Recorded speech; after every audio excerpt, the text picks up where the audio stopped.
Rue's eyes fluttered shut. Her chest moves, but only slightly. My throat releases the tears, and they slide down my cheeks. But I have to finish the song for her. Deep in the meadow, hidden far away, a cloak of leaves, a moonbeam rain. Forget your woes and let your troubles lay. And when again this morning they'll wash away. Here it's safe, here it's warm. Here the daisies guard you from every harm. The final lines are barely audible. Here your dreams are sweet, and tomorrow brings them true. Here's the place where I love you. Everything's still and quiet. Then, almost eerily, the mockingjays take up my song. For a moment, I sit there, watching my tears drip down on her face. Rue's cannon fires. I lean forward and press my lips against her temple. Slowly, as if not to wake her, I lay her head back on the ground and release her hand. They want me to clear out now, so they can collect the bodies. And there's nothing to stay for. I roll the boy from District 1 onto his face and take his pack, retrieve the arrow that ended his life. I cut Rue's pack from her back as well, knowing she'd want me to have it, but leave the spear in her stomach. Weapons and bodies will be transported to the hovercraft. I've no use for a spear, so the sooner it's gone from the arena, the better. I can't stop looking at Rue, smaller than ever, a baby animal curled up in a nest of netting. I can't bring myself to leave her like this. Past harm, but seeing utterly defenseless.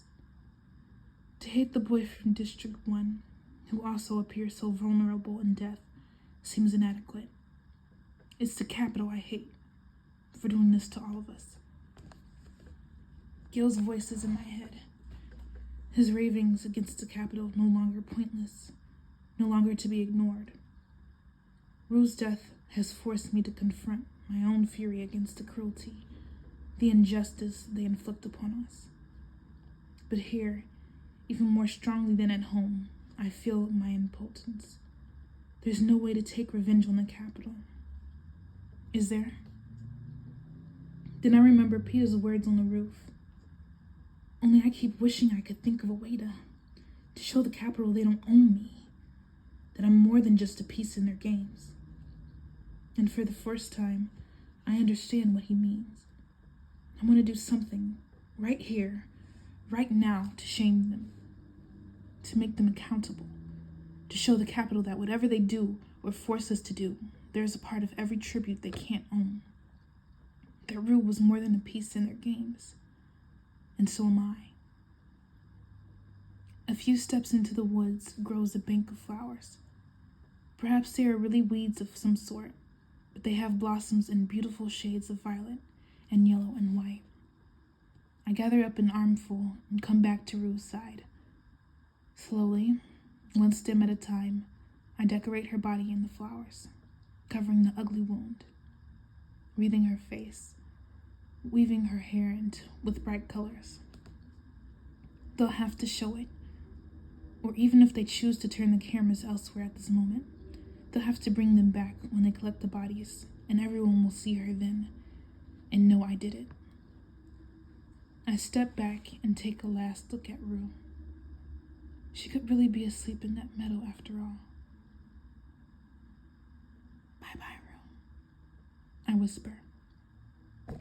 I press the 3 middle fingers of my left hand against my lips and hold them out in her direction. Then I walk away without looking back. The birds fall silent. Somewhere, a mockingjay gives the warning whistle that precedes the hovercraft. I don't know how it knows. It must hear things that humans can't. I pause, my eyes focused on what's ahead, not what's happening behind me. It doesn't take long. Then the general bird song begins again, and I know she's gone. Another mockingjay, a young one by the look of it, lands on a branch before me and bursts out Rue's melody. My song, the hovercrafts, were too unfamiliar for this novice to pick up, but it has mastered her handful of notes, the ones that mean she's safe. Good and safe, I say as I pass under its branch. We don't have to worry about her now. Good and safe. I've no idea where to go. The brief sense of home I had that one night with Rue has vanished. My feet wander this way and that until sunset. I'm not afraid, not even watchful, which makes me an easy target. Except I'd kill anyone I met on sight. Without emotion or the slightest tremor in my hands. My hatred of the Capitol has not lessened my hatred of my competitors in the least, especially the careers. They at least can be made to pay for Rue's death. No one materializes, though. There aren't many of us left, and it's a big arena. Soon they'll be pulling out some other device to force us together. But there's been enough gore today. Perhaps we'll even get to sleep. I'm about to haul my packs into a tree to make camp when a silver parachute floats down and lands in front of me. With gifts from a sponsor. But why now? I've been in fairly good shape with supplies. Maybe Hamish noticed my despondency and is trying to cheer me up a little bit. Or could it be something to help my ear? I open the parachute and find a small loaf of bread. It's not the fine white Capitol stuff. It's made of dark ration grain and shaped in a crescent, sprinkled with seeds. I flash back to Peter's lesson on the various district breads in the training center. This bread came from District 11. I cautiously lift the still warm loaf. What must it have cost the people of District 11 who can't even feed themselves? How many would have had to do without to scrape up a coin to put in the collection for this one loaf? It had been meant for Rue, surely, but instead of pulling the gift when she died, they'd authorized Hamish to give it to me. As a thank you? Or because, like me, they don't like to let debts go unpaid. For whatever reason, this is a first. A district gift to a tribute who's not your own. I lift my face and step into the last falling rays of sunlight. My thanks to the people of District 11, I say. I want them to know I know where it came from, that the full value of their gift has been recognized. I climb dangerously high into a tree, not for safety, but to get as far away from today as I can. My sleeping bag is rolled in Rue's pack. Tomorrow I sort through the supplies. Tomorrow I make a new plan. But tonight, all I can do is strap myself in and take tiny bites of the bread. It's good. Taste of home. Soon the seal's in the sky. The anthem plays in my right ear. I see the boy from District 1, Rue. That's all for tonight. 6 of us left, I think. Only 6. With the bread still locked in my hands, I fall asleep at once. Sometimes, when things are particularly bad, my brain will give me a happy dream. A visit with my father in the woods, an hour of sunlight and cake with Prim. Tonight it sends me Rue, still decked in her flowers, perched in a high sea of trees, trying to teach me to talk to the mockingjays. I see no sign of her wounds, no blood, just a bright, laughing girl. She sings songs I've never heard in a clear and melodic voice, on and on, through the night, There's a drowsy in-between period when I can hear the last few strains of her music, although she's lost in the leaves. When I fully awaken, I'm momentarily comforted. I try to hold on to the peaceful feeling of the dream, but it quickly slips away, leaving me sadder and lonelier than before. Heaviness infuses my whole body, as if there's liquid lead in my veins. I've lost the will to do the simplest tasks, to do anything but lie here, staring unblinkingly through the canopy of leaves. For several hours, I remain emotionless. As usual, it's the thought of Prim's anxious face as she watches me on the screens back home that breaks me from my lethargy.